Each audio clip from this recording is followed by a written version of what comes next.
Matt, go ahead and tell us what you want. In this climate, when you represent personal injury clients, it's a lot different than it was 10, 15 years ago, even when I started practicing.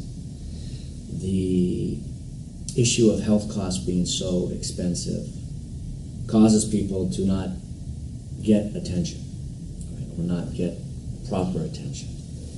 And then what ends up happening is that as you, as the lawyer, are representing this person, the plaintiff's inconsistent follow-up in medical care is used against them by defendants. And it's happening in a case I have right now where a woman who's a housekeeper, she's legal, but a housekeeper and a Spanish speaker, is hitting a crosswalk. She's launched 49 feet, loses consciousness, suffers a brain injury.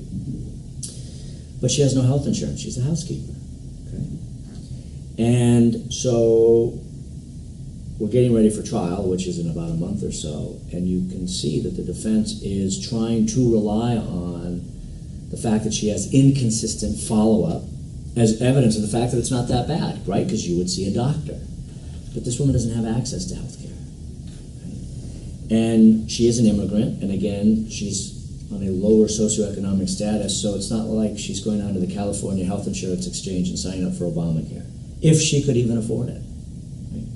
So as that issue becomes more and more complicated, it presents challenges for most of the personal injury clients. Now, if you're at work and you're driving home to the studio from here today and you get in a car accident, you have workers' compensation insurance that'll cover it and it'll help you out. And so that is one item. But many personal injury plaintiffs aren't hurt on the job. And so the lack of health care becomes a huge issue now in courtrooms.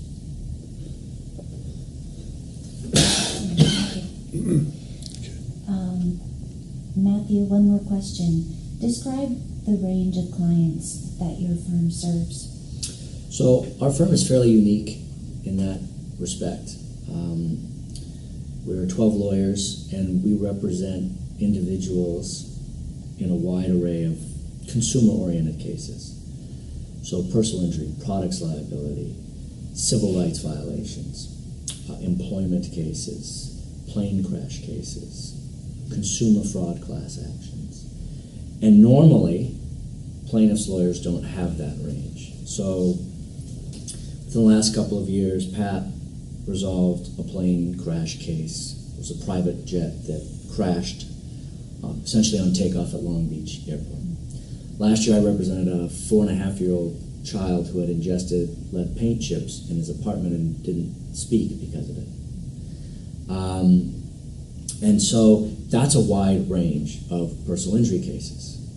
We currently represent individuals in tire failure cases, in construction equipment design defect cases, in sex assault and rape cases on the civil side.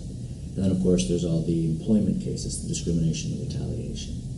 So it is a very wide breadth of plaintiffs that we deal with, which causes us to have a lot of interaction, relationships with a lot of plaintiffs' lawyers. Because most plaintiffs' lawyers aren't a one-stop shop. They are a very specific type of case. And so we have developed that practice over the last 23 years, and that's where we are.